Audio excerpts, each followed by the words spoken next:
Hello, everyone, and welcome.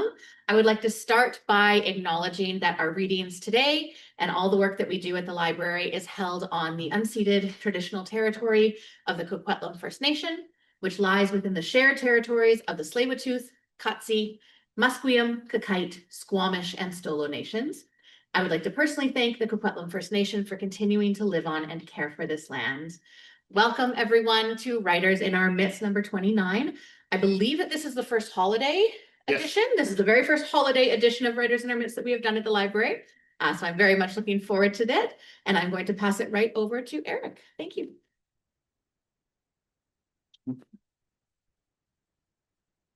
Thank you, Sadie. It's always a pleasure to put on this event. I was surprised when I was putting it together and wrote the number 29. I was like, wow, it's going. I think I've been running this since 13, so that's not originally mine. This used to happen at the Gallery Cafe with Helen Daniels, and I adopted it after, unfortunately, losing the cafe.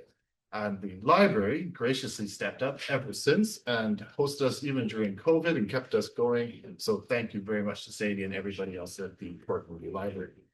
As you mentioned, this is our first holiday festive edition. Technically, we did do Halloween a couple of times, but this time, Christmas, Hanukkah, whatever people feel appropriate for these holidays. We're getting great holiday weather right now. It's pouring rain, but the rest of Canada is getting hit by a massive snowstorm. So I'll take the rain. Thank you.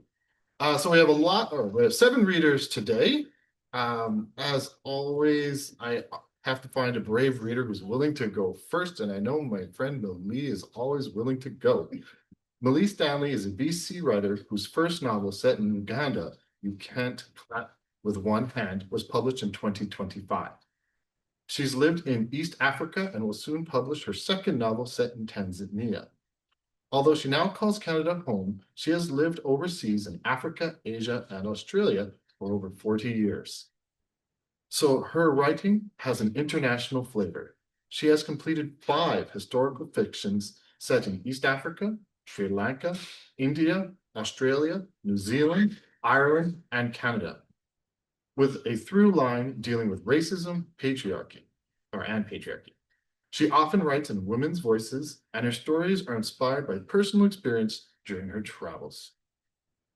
And we're reading from the original novel today.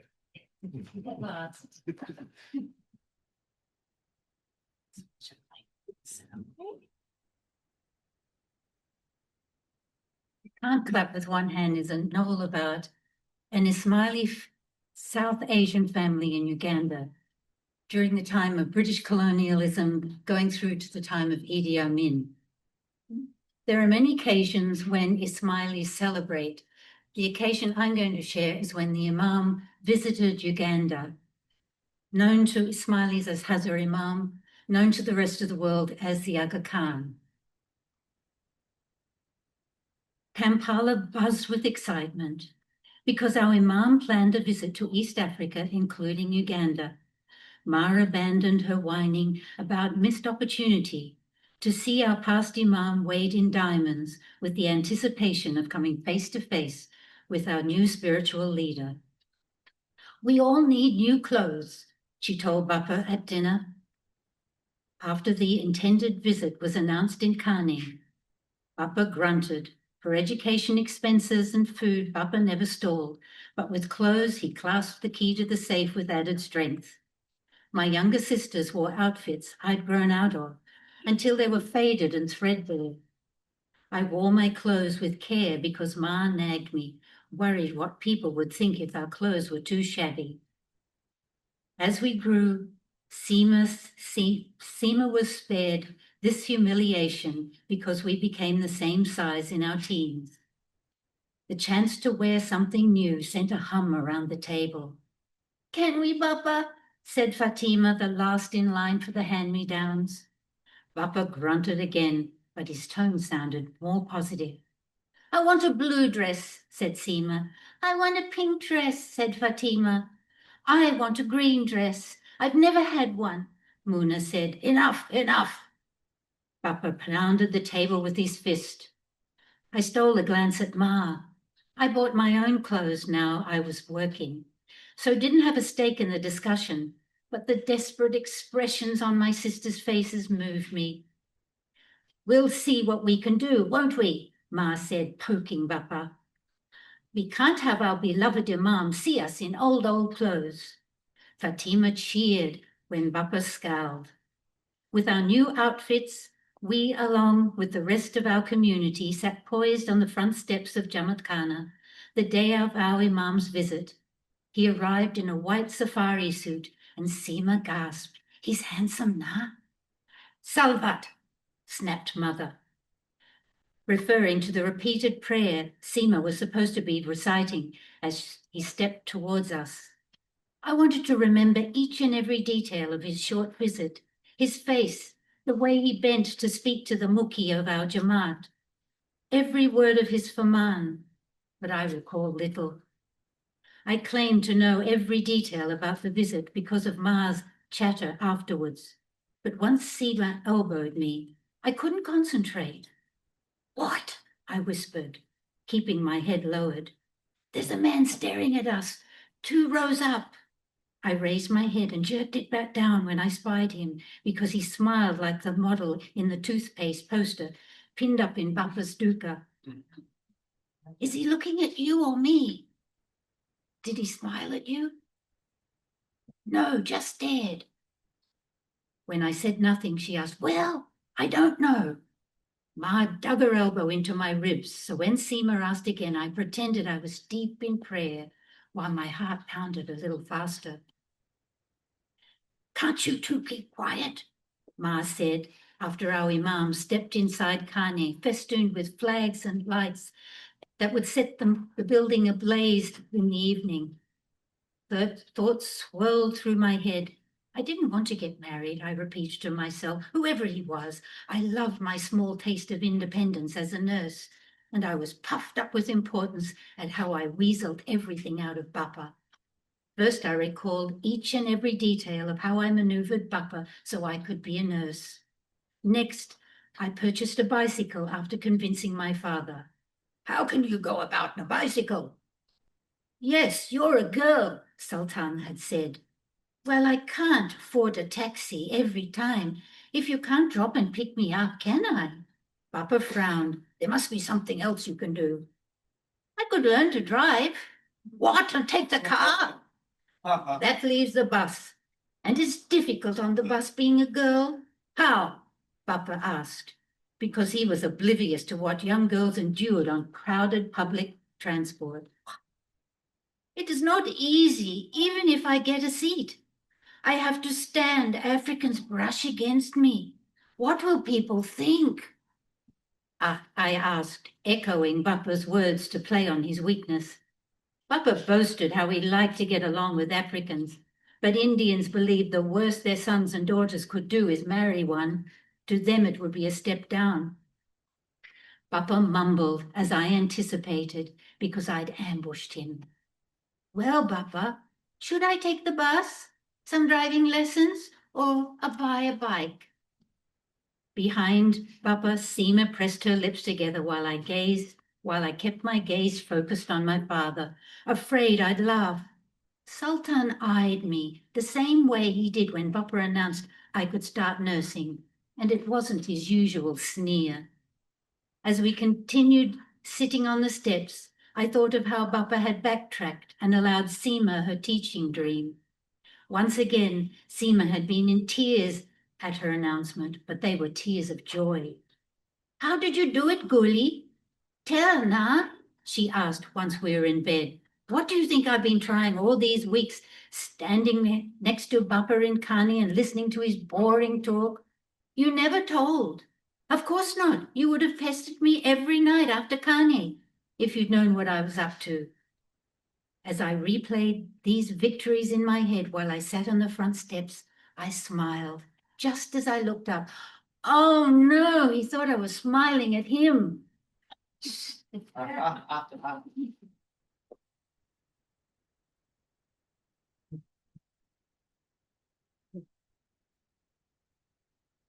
Thank you, Mallee. That takes me back to when you were reading this at the Port Moody Creative Writers Group.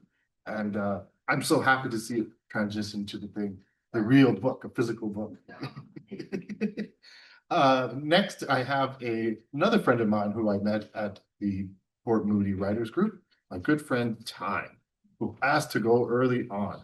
So Taewon Kook is a member of the Port Moody Writers Group. His story, The Wedding Pouch, appears in the anthology New Beginnings.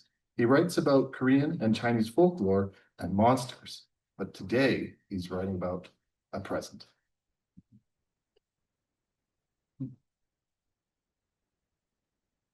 Hello, everyone. As Erik said, I write about Korean and Chinese folklore, but I also write about my family stories because I want to pass it on to somebody so precious to me. And this story is also dedicated to him because I got a present for him, so I will read it to you. To be Santa Claus. I believe everyone can be a Santa Claus. However, gift giving is not easy, especially when you are picking up an item to appease children. Good toys are expensive and usually have a limited sale period. Yet, like any uncle, I would like to find and purchase a gift to make my nephew Ethan Cook happy. Am I doing a good job so far? I'm not sure. But I have now discovered that my nephew is a huge fan of Godzilla. According to my brother, he had seen a Godzilla film for kids while on a flight, and the monster has captured his imagination ever since. Having grown up with the 2000 Godzilla films myself, I have a common interest with the precious little boy. Unfortunately, my financial circumstances as an unemployed person with a disability has never allowed me to buy anything on impulse. Every purchase requires a plan. Still, I bought a Funko Pop for my nephew's Christmas well in advance. During a sale, the item sits in my room, waiting for the kid. I'm reliving my childhood through playing Ethan's Santa Claus, and I enjoy it. It is not easy, nor is it cheap, but I will be doing it as long as I live. I only wish I can do it for other children.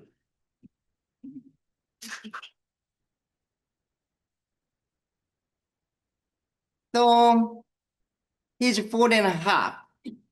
He is too young to understand these stories, but perhaps when he is a teenager or a young adult, he will appreciate these stories.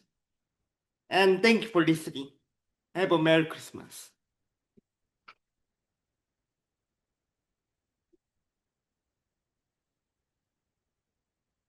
Thank you, Ty.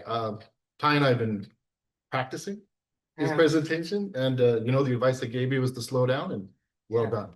Yeah. I know it gets nervous up here, and we want to race through it. You did a great job, Ty. Thank you. Next up is my friend Nancy McNeil. Nancy's passion is writing children's picture books that include her farming experiences. Her debut book, Becky and the Trailer Kids, was published in June of 2025 and is about raising dairy kids, goat babies, and the fun and challenges they present. It will be followed by 3 more Becky adventure books that include goats, calves, Canada geese, coyotes, and hummingbirds. Tonight, she's going to read a short story called Dear Dad. A young girl writes a letter to her dad, hoping that World War II will be over soon by Christmas. She is a member of the Tri-City Wordsmiths and a facilitator at the Shoreline Writers Group. So if you're ever looking for a free writers group, talk to Nancy.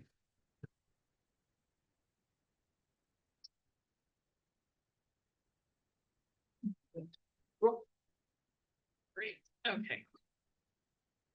So today I'm going to be reading a short story that I wrote. I wrote it actually on Remembrance Day. I was at a writer's retreat, and the ceremony at the writer's retreat gave me pause to think about writing a short story and thinking about my dad, who also was a vet from the Second World War. So it's called Dear Dad. Prequel. It's wartime, 1939, and Lexi is missing her dad. He's somewhere in continental Europe, but letters home have been infrequent, and she's worried.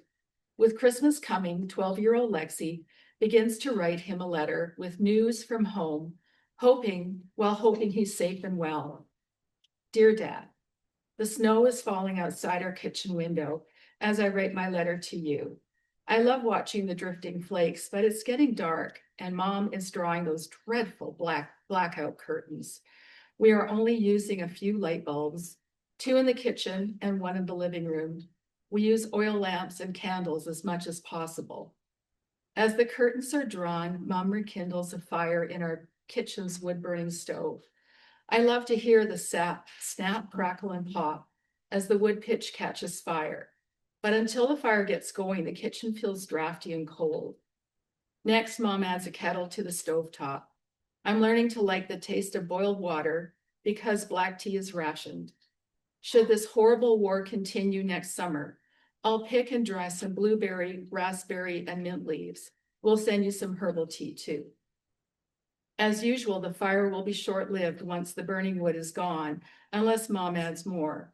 Still, the heat produced is little, and we live in the kitchen to keep warm. Tomorrow I'll be busy chopping more wood. For now, it's time to put on another sweater and an extra pair of socks. I guess I shouldn't complain because some of our neighbors are living with much less. Please excuse your grumbling daughter. Tomorrow I'll do better. And the letter sits. The next morning, I share my thoughts with Dad. As I step outside, I wrap Mom's wool scarf around my neck up to my toque line. The icy air is crisp and clean as I step into a foot of fresh snow. Pristine, Dad, I think. That's how the snow looks as I survey our pasture land before journeying toward the forest and onward to the lake. I'm headed on the path you and I often traverse to find our special spot down by the lake shore. After arriving, I'll dust off our stumps, allowing us to sit facing the lake. I've brought my sketchbook and a pencil. My letter will include a drawing of our special place. Snow and ice cover our little lake. Next time, I'll ask Mitch, our newest farming neighbor, if he's been out on the ice, I tell Dad.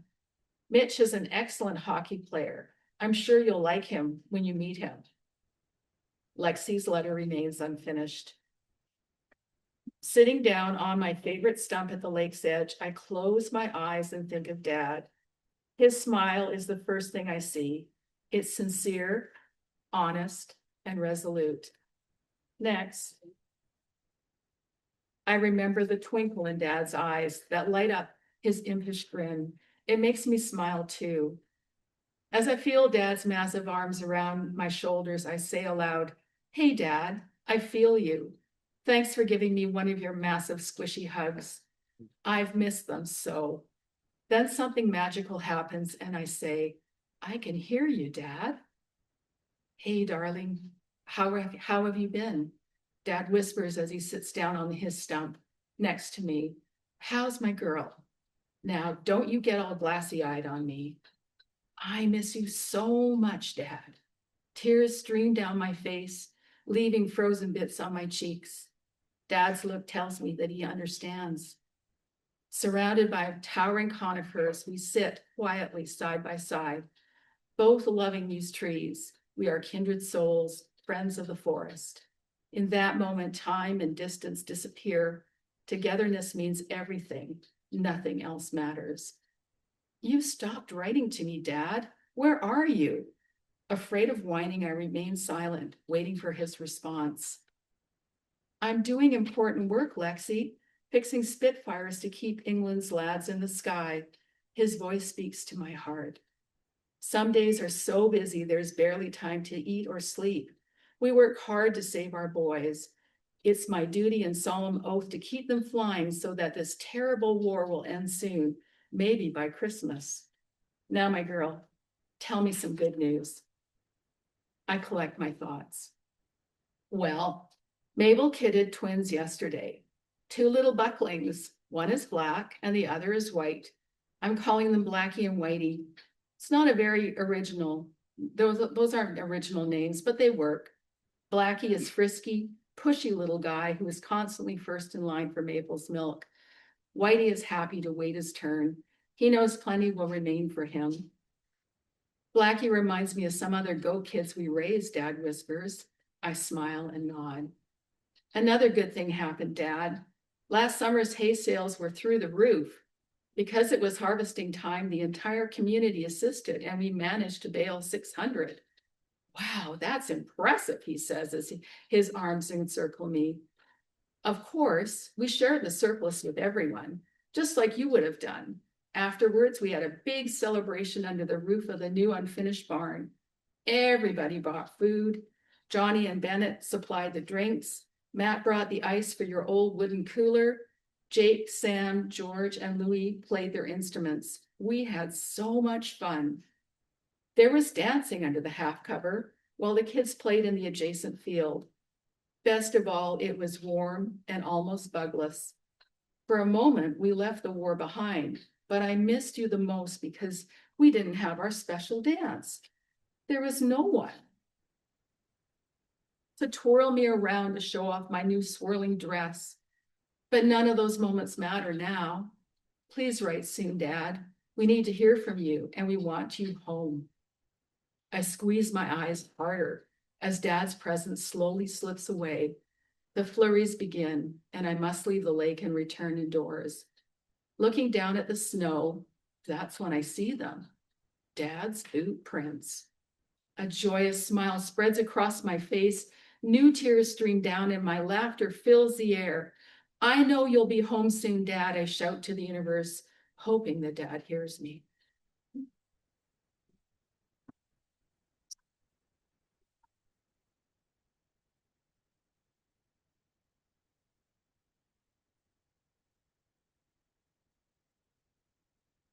Well done, Nancy. Kirsten Hogan has had several pieces of poetry and prose published in literary journals, Touchstone and Howland, in her original home of Wisconsin, winning a few awards. In 2021, she started writing a blog for her friends and family, chronicling her cancer journey. And in 2022, she transformed that blog, The C Word, into an award-winning Fringe Festival show of the same name.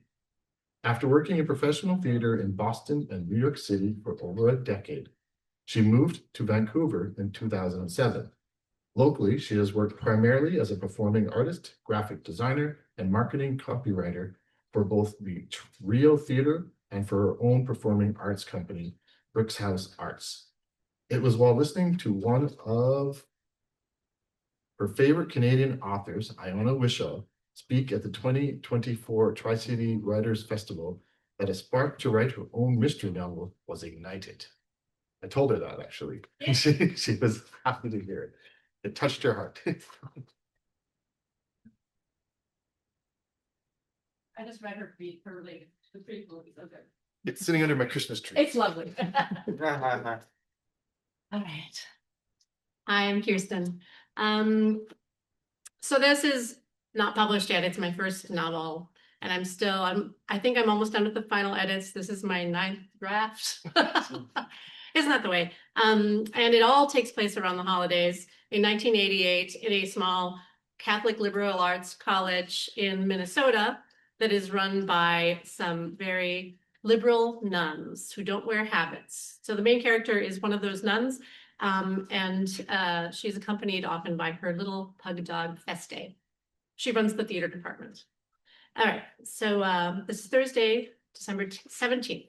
This scene is a little bit of a sort of like a family meal. So it is, I think, fitting for the holidays. Marie Bernadette awoke to discover Feste curled at her feet instead of in his rightful place at his own bed on the floor.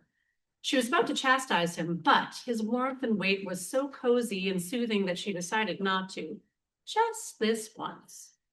After all, animals had an inherent sense about what their humans needed, and Feste clearly knew she was upset. How could she possibly punish him for trying to offer comfort? She lay in bed for a few precious moments longer, enjoying the proximity of the little dog's body and the comforting warmth of her handmade quilt before finally shaking herself awake and throwing back the covers in order to force herself out of the bed and into this new day. Oh, it's not the dinner scene. Anyway, I changed my mind. It's breakfast. Feste, startled by the sudden motion, hopped off the bed with a sharp bark and circled Marie Bernadette's feet as she donned her quilted robe and slippers. He followed her dutifully as she made her way to the kitchen in search of a hot, strong cup of coffee. She was going to need it. Surprisingly, she seemed the first one to arise this morning, so she opened the painted door of the cupboard to the right of the sink and reached, straining on her tiptoes, to bring down the can of coffee. She filled the pot and poured the water into the reservoir of their drip coffee machine, placing the filter into the basket and dumping several generously overflowing scoops of ground coffee into it before flipping the switch to start the brewing process. As the hot water dripped over the grounds, she inhaled the rich perfume of the coffee and felt invigorated, as if the precious caffeine were traveling through her olfactory nerves and directly into her bloodstream. She sighed with pleasure and set about making Feste's breakfast as she awaited the strong, fragrant brew. As she was pouring her first cup, Sister Isabel appeared in the doorway, yawning and tying her robe tightly around her waist, her curly hair twisting every which way from what seemed to be a very deep sleep. Coffee. I'm usually a tea gal, but that smells amazing to me this morning, Marie Bernadette. Care for a cup? Yes, please. Marie Bernadette pulled Isabel's favorite mug from the mug tree and filled it 3/4 of the way up, knowing that her roommate preferred a lot of milk and sugar in her rare cups of coffee. After putting a scant spoonful of sugar in her own cup, she pulled the plastic pitcher that held their milk in a bag from the fridge and set it on the table next to Isabel's mug. Retrieving her own cup from the counter, she sat down at the table to join Isabel and fortify herself with a strong dose of caffeine she'd prepared. Ugh, I'm having a hard time waking up today. I shouldn't have stayed so late, but it was such fun. What time did you two get back? After a long sip of the aromatic coffee, Marie Bernadette set her cup down, wrapping her hands around it for warmth in the chilly kitchen. Around 11:15, I think. We thought you were home already. What time did you roll in? Gosh, it must have been around midnight, said Isabel with a yawn, topping her mug to the brim with milk. Well, after the poker was over, we all started singing Christmas carols, loudly, and I might add, not necessarily in tune. We were all laughing and singing along, making a joyful noise unto the Lord, and I do mean noise, until a couple of the older sisters who live at the convent marched in and read us the riot act, saying they could hear us clear in the other wing and they couldn't sleep. I won't name names. I mean, we were pretty annoying. Isabel chuckled as she brought the mug to her lips for a sip. The party broke up and I stayed to help tidy up the room before heading home. Marie Bernadette smiled as she listened to the younger nun recount the events of her evening, recalling memories of similar gatherings with her fellow sisters in the past. Sounds like the night was a success. Glad you had fun. It's the time of year to celebrate, after all. You work hard, so you deserve a bit of laughter. Oh, it was silly, all right.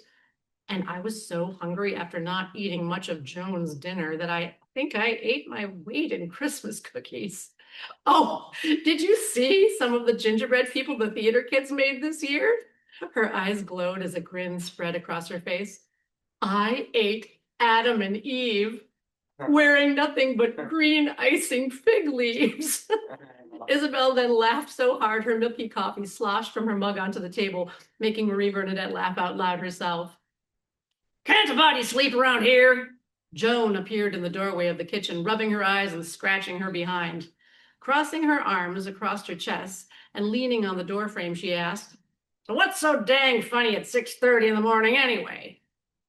Isabel and Marie Bernadette looked at each other, trying to stifle their smiles, and Marie Bernadette replied calmly, Adam and Eve, sending them both back into peals of uncontrollable laughter. Joan stared at her roommates in disbelief and turned away to head back to her bedroom, shaking her head and muttering, "That's it. It's finally happened. I'm the only sane one left in this house."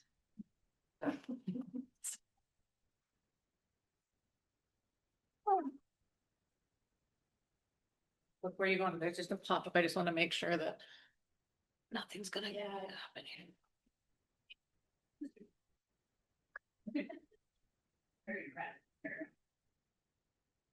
rad. That's impressive. You already have a very impressive resume, but maybe audiobook reader? Yeah. I mean, like you could record your voice. Friends,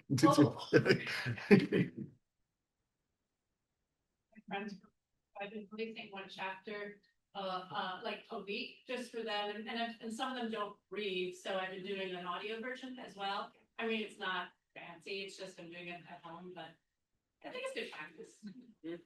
It's not for all of us. Not all of us have that skill, so kudos to you. Tracey, I think this is the first time I'm introducing you to read in front of writers in our midst, and I'm almost surprised because when I read your resume, I was like, wow, how have we not met? So Tracey Schaeffer can't just settle on anything. She was born in New York, but raised in Winnipeg.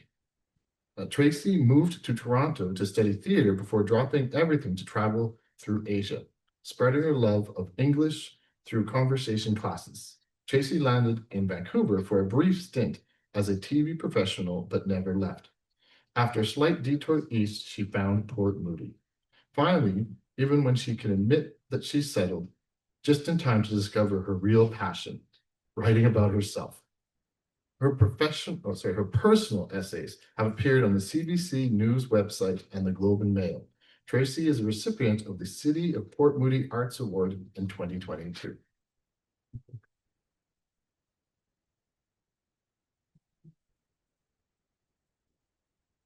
Yeah, I could just end it there.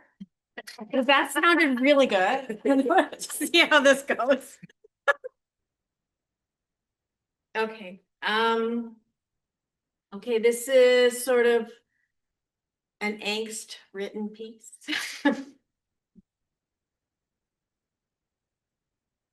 Hope for Hanukkah.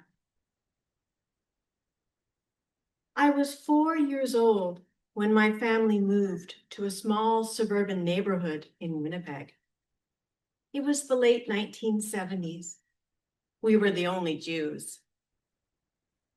That first December, the evenings came alive outside. Painted wooden Santas at attention on every snowy yard. Houses cascaded with red and green incandescent bulbs. It was wondrous. At the beginning, my family tried to participate in the festivities in our own Jewish way. It did not go well. Our homemade wooden lawn manure garnered hateful comments. The newspaper dreidel that I taped to our front picture window was obscured by an egg lobbed from the street. We learned quickly that it was best to hide this part of ourselves away, embarrassed every Christmas. Being timid was best. I fell away from Judaism as I got older. Maybe it was the reaction of my neighbors to my religion, or more likely, it was my growing cynicism about the dogma that colored my feelings about being Jewish. Regardless, at the time, by the time I moved away from home, I'd stopped celebrating my Jewish heritage completely. I didn't think that I would miss it, Judaism. But when my children were born, they awoke in me the need for the connection that my culture gave me as a child. The music that warmed me, the rituals and the food of Judaism that fulfilled me. I wanted my kids to feel that. My husband came from a childhood of Rudolph and tinsel-covered plastic spruce trees. So we chose to embrace both our cultures for our children. I'm proud of that decision. Hanukkah might appear to be a simple ritual where we light candles to brighten our world during the darkest time of the year. But it's more than a celebration of light. It's a meditation on a miracle.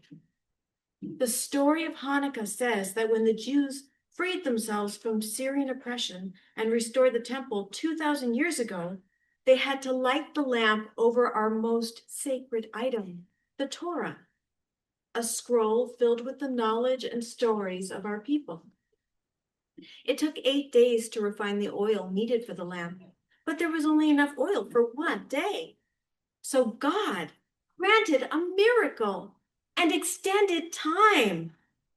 When the lamp was lit, the oil lasted the entire 8 days, enough time to make more. We eat oily foods during Hanukkah to celebrate this miracle that not only gave us light, but also granted the Jewish people the ability to express their culture and religion in a world that did not want to accept them. Hanukkah lasts for 8 days. We give our children one small wrapped present, one for every day.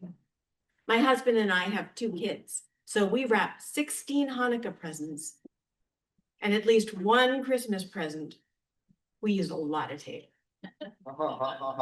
On the evening before the first day of Hanukkah, I prepare a feast of oily foods for my family. Jewish people believe that the new day starts with the setting of the sun. So our Hanukkah feast consists of fried potato pancakes called latkes, deep fried beignets stuffed with jam called souffignon. It's impossible to escape Hanukkah without some sort of tummy ache. Every December, my family starts the holiday season by hanging Hanukkah lights outside together. We switch them out for Christmas lights when Hanukkah ends. Inside, we have a simple string of white and blue Hanukkah lights and a rotating bulb that projects Christmas colors around our living room. Paper Christmas decorations adorn our walls, made by my children throughout their time at school. A paper elf made by my son in kindergarten is my favorite. It has 2 spindly legs tucked into small shoes with curled toes. My son's face, cut from a large school picture, smiles from under the red and green elf hat. I haven't taken it down since he brought it home in 2019. During the summer, when the windows are open, the elf with my son's grinning face flaps its little red legs in the breeze. A permanent symbol of our happy Christmas Hanukkah hybrid home. A few weeks ago, my daughter asked me not to decorate the outside of our house with our Hanukkah lights. Some of her friends at school are protesting the Israeli government's treatment of the Palestinians in Gaza. So she's embarrassed about her culture. I understand why she feels this way. It just breaks my heart. As a Jewish parent, I taught my children about the Holocaust as my parents taught me. Jewish parents teach their children about the Holocaust to create an understanding of the blight that hatred and prejudice is for our planet, to help us see what a blessing it is to finally have the peace and security of being part of a nation of our own. The country of Israel was formed in the late 1940s as a reaction to the atrocities of the Holocaust, a symbol of peace, a concept designed to make amends. It was carved out of the land without any thought for the people who were already there. Its creation triggered a war which displaced an entire population, the Palestinian Arabs. The anger and resentment we see today is the result. As peace continues to elude us, I fear we are befuddled by the lessons of our past, although I pray we find our way. Right now, the joy my daughter feels for her culture is weaker than her empathy for humankind. But maybe there will be an opportunity to find a place for both someday. This year, I will honor my daughter's wishes. We'll hide the Hanukkah decorations inside for a while. The red and green twinkly lights will go out on the balcony. And meanwhile, I'll watch my son's kindergarten elf flicker in our blue and white lights, while my children open their Hanukkah presents on the living room floor, one day at a time. Inside, we'll rejoice in the love and security that we are lucky enough to experience, and continue to hope for the peace and acceptance that we long for to finally come. That's my Hanukkah hope for everyone.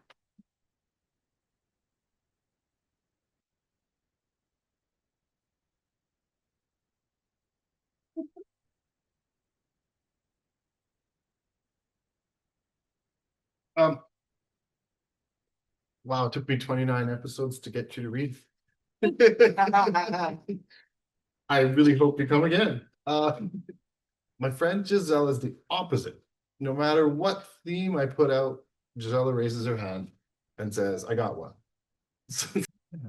Gisela Woldenga is a author and an actress living in Coquitlam. She's the author of numerous short stories, children's stories, poems, and 9 recent fiction novels, and working on number 10. She's a longtime member of the Tri-City Wordsmiths and the Port Moody Creative Writing Group, and always our headliner.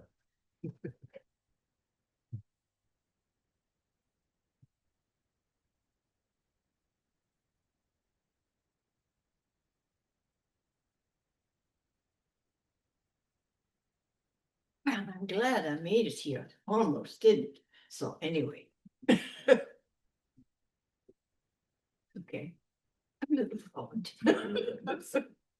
Yeah, no, that's fine. Yeah, fine. Now, this is a bit of a funny one, which happened 2 years ago for me. And it's real. Christmas tree with an attitude. My search for a Christmas tree this year turned out to be a bit complicated. Even my trusted, dependable garden shop disappointed me. I, being a tree connoisseur, wanted a normal fir, not more than 5 feet tall. A helpful employee suggested, here's a beautiful 7-foot one. Why don't I cut it down to 5 feet? That might just work. Good idea, I said. At home, dragging it out of the car turned out to be a weightlifting feat. After all, it had the girth of a 7-foot tree. I secured it properly in a bucket of water and thought it would be comfortable. The next morning, I could not see it from my window. Now what? It had slumped sideways and had dumped the pail over. I heaved it upright again. Aren't you happy I chose you? I asked. Yeah. Did I hear a grumble? To plant it into the proper holder seemed to be a bit of a trial, even with the help of my daughter. The tree wiggled no matter how tight I turned the screws. Was it annoyed that it had lost 1/3 of his leg? Looking inside the branches, we discovered another side stem, rising up like a twin. Wow. Were we dealing with a split personality? After finally securing it as best as we could, we hoisted it into a pedestal, in my favorite tree corner. I decorated it there the next day and it looked glamorous. All is well, or so I thought. That evening, I lovingly poured water into its container when the tree gave a sigh and toppled over. I just stood there, not trusting my eyes, and stared at the calamity on the floor.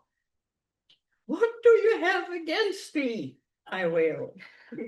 I managed to lift it and prop it up against the door. Luckily, I have a helpful neighbor. After a desperate call, he came over and surveyed the situation. He stretched his head. A bit of a mess, isn't it? Let me call my son. He's visiting. After he came over, both went to work. Some lower branches seem to have prevented the trunk from sinking all the way into the holder. Was that all? I had my doubts. 4 strong arms finally lifted the tree back into its proper place, and I was left with the cleaning up of the debris of 3 glass ornaments, water, and needles. I counted my blessing that the damage was a minor. It left me with thoughts of Is the tree happy now? For the rest of the Christmas season, it behaved itself. I can only hope that it finally appreciated my effort to make it festive, if only for 2 weeks. It might also have enjoyed the ohs and ahs of my visitors during that time. However, I think next year I will start earlier to look for the correct size with a more accommodating personality.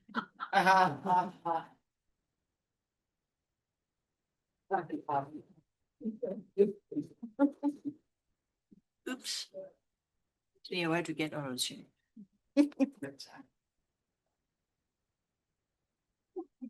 Well, Sadie, that was a beautiful story, Gisela. I can always count on you.